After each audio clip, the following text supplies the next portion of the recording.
आप जो कर रहे हैं, आप ध्यान दीजिए, आप जो कर रहे हैं क्या वाकई उसमें आपको रति भर भी इंटरेस्ट है? क्या पापा, दोस्त या टीचर ने कहा है इसलिए तो नहीं कर रहे हैं? किसी ने बताया है कि इसमें फ्यूचर सिक्योर है इसलिए तो नहीं कर रहे हैं? तो शायद ही आप सफल होंगे। यदि आप जानना चाहते हैं कि मैं जो कर रहा हूं वह कितना सही है, सोचिए, अगर आपको ईश्वर आकर कहे कि आपके पास बस अब एक अंतिम साल है, क्या आप एक और साल जीवित रहेंगे, तो क्या आप वो काम करेंगे? पलट के सोचना। कुछ लोग मानते हैं कि कठिन परिश्रम ही सफलता की कुंजी है। एक कंसेप्ट होता है, हमारा पीटीआई साहब कहता था कि स्वस्थ शरीर में स्वस्थ दिमाग निवास करता है, इसलिए कुछ एक्सरसाइज किया करो, स्वस्थ रहो तो स्वस्थ दिमाग रहेगा तो आप सक्सेस होगे। मैं निश्चित रूप से सही बात थी, लेकिन उसके साथ एक कंसेप्ट और ऐड करना चाहूँगा मैं इसमें। कुछ लोग मानते हैं कि कठिन परिश्रम ही सफलता की कुंजी है, तो फिर दिन रात मेहनत करने वाला एक मजदूर जिंदगी भर मजदूर ही बना रहता है। ऐसा क्यों? आंसर जानने की कोशिश कीजिए। सफलता की ओर ले जाने वाले इंजन में कठिन परिश्रम एक पार्ट है, एक पुर्जा है। कुछ लोगों के पास एक अच्छा इंजन है, कठिन परिश्रम के लिए मजबूत शरीर है, स्वस्थ शरीर में स्वस्थ दिमाग भी है, फिर भी कुछ अच्छा नहीं कर पा रहे। क्या रीजंस हैं? इसके बाद जो इस बात को कनेक्ट करती है इन आंसरों को, क्या कोई चमचमाती न्यू कार बिना ईंधन या बिना ऊर्जा के चलती है? सब कुछ अच्छा है फिर भी बिना ईंधन के नहीं चलती। स्वस्थ शरीर है, स्वस्थ दिमाग होते हुए भी बिना पॉजिटिव थॉट के काम नहीं होता। जो किसी कार्य में सफलता के लिए ईंधन का काम करती है। मैं आप यहाँ एक हटके कोई बात करना चाहता हूँ, उस लाइन को ध्यान से सुनिए।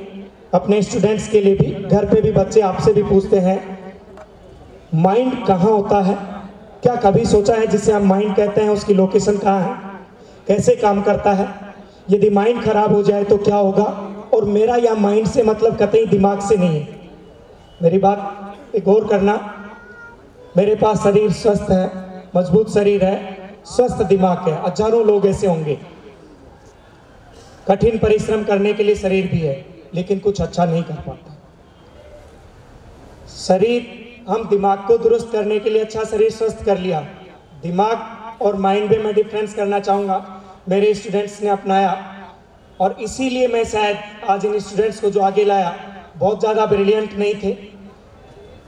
मुझे खुशी तब होती है जब एक औसत विद्यार्थी, जब कभी मैं तैयारी करने गया था और मैं उन परेशानियों के कारण सेलेक्ट नहीं हो पाया था, जो मेरे मन में टीस थी, मैंने वैसे विद्यार्थियों को भर्ती लिया। 90% वालों का कतई मैंने ध्यान नहीं रखा, वो अपने आप ही ध्यान रखने योग्य थे, जो ग्रामीण से आए थे। IIT जैसे संस्थान में प्योर इंग्लिश मीडियम था, मैंने उनको इंग्लिश मीडियम के लिए तैयार किया। आज मेरे सभी बच्चे, चाहे हिंदी मीडियम में पढ़ाया जाए चाहे इंग्लिश मीडियम में पढ़ाया जाए, एबल हैं। IIT कानपुर, खड़गपुर में सब जगह गए। मेरा एक भी बच्चा इसलिए नहीं लौटा कि मुझे वहाँ की लैंग्वेज में प्रॉब्लम है, बल्कि ठेठ भी आती, हिंदी भी नहीं आती थी, मारवाड़ी में मुझसे बात करते थे। लेकिन धीरे धीरे मैंने एक कंसेप्ट की, दिमाग अपने पास स्वस्थ है और स्वस्थ शरीर है।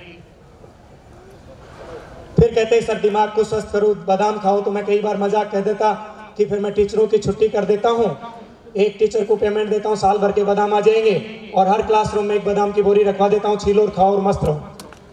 यदि दिमाग से ही कुछ होता है तो भाई मुझे तो उधर पेमेंट करना है, इससे अच्छा ना क्यों ना बोरी रख के वहीं बैठ जाऊं कि खाते रहो सारे दिन। Brain is the part of body, location inside the body. हम इस पे वर्क करते रहते हैं कि दिमाग दुरुस्त रहे। हजारों लोग हैं, किसी के दिमाग में कोई तकलीफ नहीं है। हम इस कंसेप्ट पर कभी नहीं जाते कि माइंड कहाँ रहता है। कुछ लोगों को बताता हूं तो शायद ओड लगता है, mind is the outer part of the body. Mind को ठीक करना चाहते हैं, हम दवाई खा रहे हैं, हम इंजेक्शन खा रहे हैं, हम गोली खा रहे हैं, दिमाग को ठीक कर रहे हैं। तो मैं पूछ लेता हूं, कई बार स्टूडेंट्स मेरे से ऐसे क्वेश्चन पूछने आते हैं, पहले तू ये बता दे दिमाग खराब है कि माइंड खराब है। अरे सर क्या मजाक कर रहे हो? फिर मैं उनको समझाता हूँ, सही है दिमाग खराब है तो मैं बादाम दिलाऊं तेरे को, घर पे रिकमेंड करूं, लेकिन वाकई दिमाग आपका स्वस्थ है।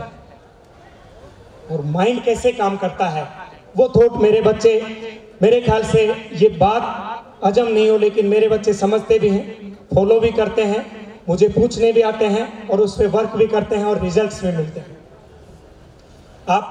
मैं एक बार आपके माइंड के साथ प्ले करना चाहता हूं। आप कनेक्टिविटी बनाएं, ये थोड़ा सा ओपन अपना प्रोग्राम था इसलिए मैं बना नहीं पाया। मेरे स्टूडेंट्स की काउंसलिंग होती तो वो अच्छे से समझते हैं। मैं कोई किस्सा बताना चाहता हूँ, उससे आप कनेक्ट होते जाना।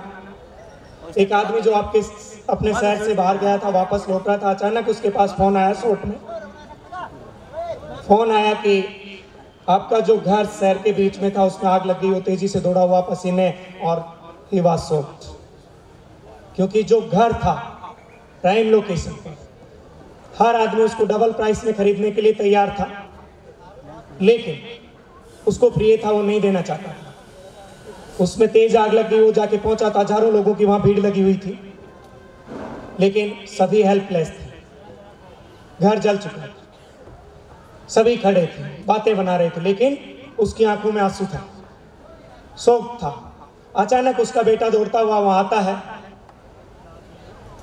Dad, don't worry, it was sold out yesterday at very good price, 3 times, 3 गुनी प्राइस में मैं इसको बेच चुका।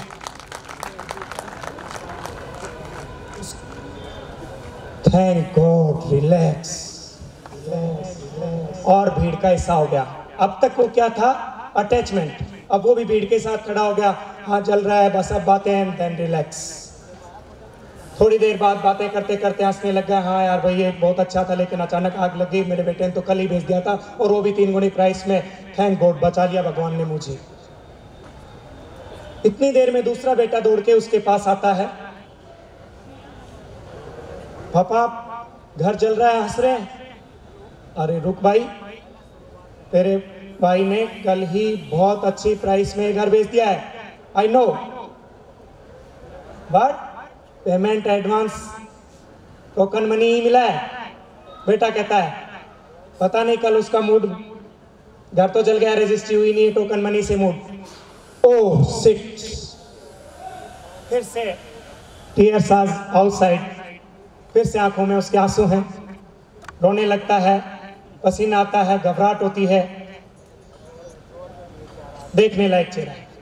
दूसरी स्थिति के बारे में सोचिए, क्या हो रहा है? ये शरीर स्वस्थ था, दिमाग स्वस्थ था, हो क्या रहा है, शरीर में क्या डाला, वो भी सोचते रहिए। तीसरा बेटा दौड़ के आता है। डोंट वरी, अभी जिसको मकान सेल किया है वो बाहर ही खड़ा है, और उसने कहा, वो तो बहुत बड़ा नेक आदमी है, कि मैं भी नहीं जानता था कि घर कल जल जाएगा, आप भी नहीं जानते थे कि घर कल जल जाएगा, इट्स माई, और मैं पूरा पेमेंट आपको करूंगा, डोंट वरी। फिर से वो रिलैक्स, थैंक गॉड। आप देखिए तीनों स्थितियों में क्या उसका शरीर बीमार हुआ, क्या उसका दिमाग बीमार हुआ, लेकिन एक थॉट जो लगातार चेंज हुई, उसी ने उसको रुलाया, उसी ने फिर हंसाया, फिर रुलाया, फिर हंसाया। तो क्या दिमाग खराब था? क्या माइंड खराब था? तो आप हमेशा अवेयर रहें अपने माइंड के प्रति। माइंड थॉट से चलता है, इसको बिल्टअप करना पड़ता है, अवेयर रहना पड़ता है, हर चीज यहाँ आती है। लेकिन और मैं उसके लिए स्टूडेंट्स को जो कहता हूँ, सर एक ध्यान से सुनना। मेरे स्टूडेंट्स आप देख लो, यंग, एनर्जेटिक और अच्छे सभी। टीवी में कोई एक वो आ जाता है, आप यहाँ गौर करना। जनरली मैं स्कूलों में भी कई बार मीटिंग के लिए जाता हूँ, बच्चे आधी कटिंग करा के आ जाते हैं, इधर से आधी पूरी पड़ी रहती है। कई बच्चे ऐसे क्रूर सिंह की तरह ऊपर सीधे बाल करके आते हैं, आधी नहीं कटाते। तो मैं अक्सर पूछ लेता हूँ, बेटा पैसे तो पूरे दिए क्या? क्या पूरे दिए? तो फिर क्यों? आप देखना कि वो जब आता है तो मेरे ख्याल से अपने सभी सभ्य समाज के लोग एक बार उसकी तरफ देख के एक व्यंग की तरह हंसते हैं कि देख कितना बेवकूफ है। लेकिन उसका कॉन्फिडेंस देखना, आई एम द बेस्ट। वो कभी नहीं समझ पाता कि जो रामलीला करने के लिए टीवी पर आया था वो उसका प्रोडक्ट था, वो उसको बेचना चाहता था, कभी नहीं समझ पाया। उसकी थॉट ने उसको एक्सेप्ट किया और अपने माइंड को खराब किया। दिमाग कतई खराब नहीं किया भाई, शरीर स्वस्थ है, दिमाग स्वस्थ है, बाल स्वस्थ है, लेकिन उसने थॉट को जाने अनजाने में खराब कर लिया। धीरे धीरे वो पान के खोके फिर वहाँ खड़ा रहता है और बच्चे क्लास में पढ़ते रहते हैं। कोई समझदार में मेरे 1-2 बच्चों को जब वो वहाँ खड़ा हो बुला खिला, तो उन बच्चों ने जो रिप्लाई किया, सर उन्होंने उस बच्चे को ऐसे लताड़ के भेजा, मेरे बाप का क्या जाता है, मैं मेरे पैसे से पीता हूँ, तो तेरा काम करके देना याद हो सर। उसके दिमाग की स्थिति देखो, उसके समझ में नहीं आ रही कि वो कहता है कि आई एम द हीरो, बाकी सब बकवास।